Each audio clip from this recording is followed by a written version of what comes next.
Hi hello friends, எல்லோரும் எப்படி இருக்கீங்க? நாங்கள் நல்லா இருக்கோம். இன்றைக்கி நம்ம ப்ரௌனி ரெசிபி தான் பார்க்க போகிறோம்.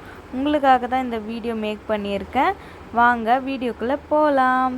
உங்கள் வீடியோ பிடிச்சிருந்தால் லைக் பண்ணுங்கள், சப்ஸ்கிரைப் பண்ணுங்கள், கமெண்ட் பண்ணுங்கள். தேங்க்யூ. வாங்க வீடியோக்குள்ளே போகலாம்.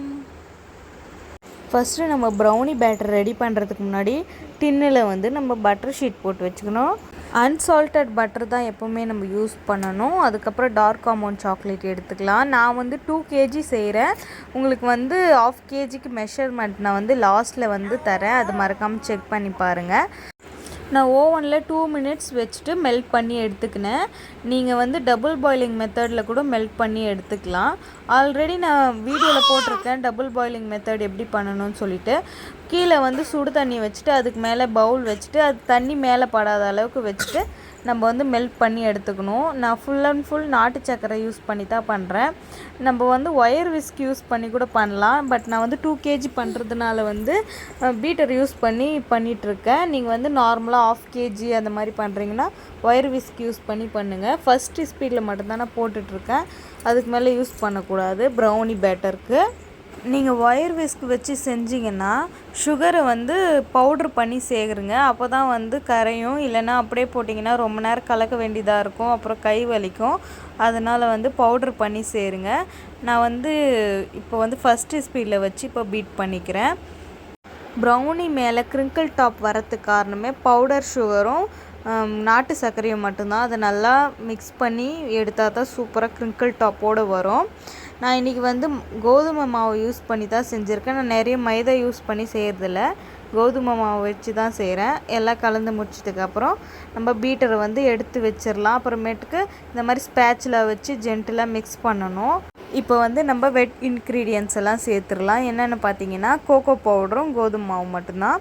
இதை நம்ம 3 பேட்சஸாக போட்டு மிக்ஸ் பண்ணிக்கலாம். கட் அண்ட் ஃபோல்டு மெத்தடில் தான் நம்ம பண்ணணும். ஓவராக போட்டு நம்ம ஓவர் மிக்ஸ் பண்ணக்கூடாது. லைட்டாக ஜென்டிலாக தான் நம்ம மிக்ஸ் பண்ணணும்.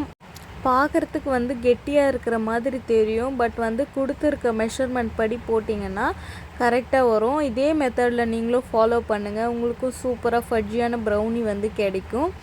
இப்போ செகண்ட் பேட்ச் மாவை போட்டு நம்ம மிக்ஸ் பண்ணலாம்.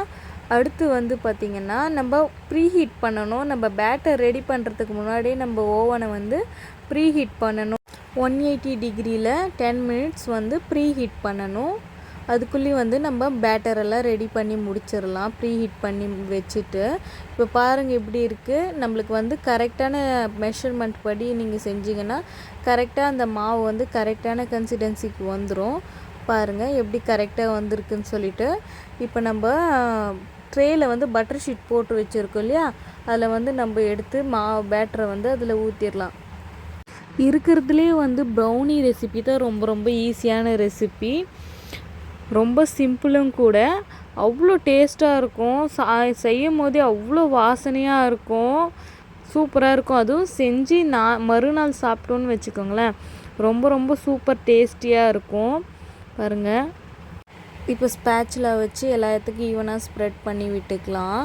நம்மளுக்கு தேவைப்பட்டால் மேலே சாக்லேட் இல்லை நட்ஸ் இல்லை சாக்கோ சிப்ஸ் எது வேணாலும் ஆட் பண்ணிக்கலாம். சாப்பிட்றதுக்கு நல்லா இருக்கும் சூப்பராக. எப்போவுமே கோகோ பவுட்ரு வாங்கும் போது மட்டும் நல்ல பிராண்டடான கோகோ பவுட்ரு வாங்க. எதுக்குன்னு சொல்கிறேன்னு பார்த்தீங்கன்னா, சில கோகோ பவுட்ருலலாம் ரொம்ப மண் இருக்குது. அதனால் நல்ல காசு போனால் கூட பரவாயில்ல, நல்ல பிராண்டடான கோகோ பவுட்ரு வாங்குங்க. அதுதான் நல்லா இருக்கும். நானும் ஒரு டைம் பார்த்தேன். ரொம்ப ஒரு கோகோ பவுட்ரு ரொம்ப மண்ணாக இருந்துச்சு. அதுக்காக சொல்கிறேன். நெக்ஸ்ட்டு ஒரு டூத் பிக் அந்த மாதிரி வச்சுட்டு இந்த ஏர் பபிள்ஸ் எல்லாம் எடுத்து விடுங்க. நிறைய ஏர் பபிள்ஸ் எல்லாம் இருக்கும். இந்த மாதிரி பண்ணி விட்டிங்கன்னா ஏர் பபிள்ஸ் எல்லாம் போயிடும். இப்போ ஓடிஜியில் வச்சு நம்ம பேக் பண்ணி எடுத்துடலாம். 180 டிகிரியில் 20 to 25 மினிட்ஸ். என் ஓடிஜிக்கு 20 மினிட்ஸ்லேயே எனக்கு பேக் ஆகி வந்துடும். பேக் ஆகிட்டு வந்த பிறகு உங்களுக்கு காட்டுறேன் எவ்வளோ சூப்பராக இருக்குது பாருங்கள். பேக் ஆகி வந்துருச்சு. எவ்வளோ சூப்பராக இருக்குது பாருங்கள். இது நல்லா 1 hour கூல் ஆகட்டும். அப்புறமேட்டுக்கு நம்ம கட் பண்ணி எடுத்துக்கலாம். பட் நாங்கள் இது கூல் பண்ணி எடுக்கல, அப்படியே சூடாக தான் எடுத்துட்டேன். பாருங்கள், சூடாக எப்போவுமே எடுக்கக்கூடாது. நீங்கள் எப்போச்சும் செஞ்சிங்கன்னா நல்லா கூல் டவுன் பண்ணி எடுங்க. மேலே வந்து ஒரு கிளாத் போட்டு வச்சுருங்க பேக் பண்ணி முடித்த பிறகு. அப்புறமேட்டுக்கு 1 hour கழித்து நீங்கள் எடுத்து கட் பண்ணுங்கள். இன்றைக்கி வந்து நான் வந்து ப்ரௌனி பைட்ஸ் தான் பண்ணியிருக்கேன், குட்டி குட்டி பீசஸாக. பாருங்கள், கட் பண்ணும் போதே எவ்வளோ சாஃப்டாக இருக்குதுன்னு பாருங்கள்.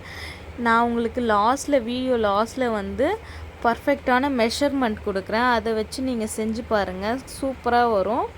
பாருங்கள், எடுத்து சாப்பிடும் போது அவ்வளோ டேஸ்ட்டாக இருந்துச்சு, சூப்பராக இருந்துச்சு சாப்பிட்றதுக்கே. கண்டிப்பாக இந்த ரெசிபியை நீங்களும் உங்கள் வீட்டில் ட்ரை பண்ணி பாருங்கள், நல்லா இருக்கும்.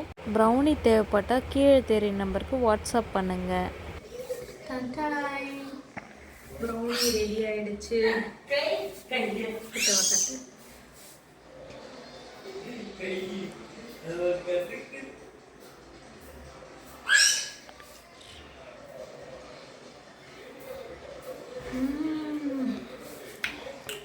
ரொம்ப டேஸ்டியாக இருக்கும், ரொம்ப பஜ்ஜியாக சூப்பராக இருக்கும். நீங்களும் இந்த ப்ரௌனி வேணும்னா இந்த ரெசிபியை ட்ரை பண்ணி பாருங்க, ஓகேங்களா? சூப்பராக இருக்குது.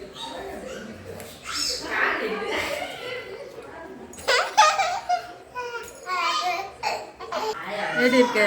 சூப்பராக இருக்கு. என்னோட வீடியோ பிடிச்சிருந்தா மறக்காமல் லைக் பண்ணுங்கள், சப்ஸ்கிரைப் பண்ணுங்கள், என்னோட சேனலுக்கு சப்போர்ட் பண்ணுங்கள். தேங்க்யூ, பாய் பாய்.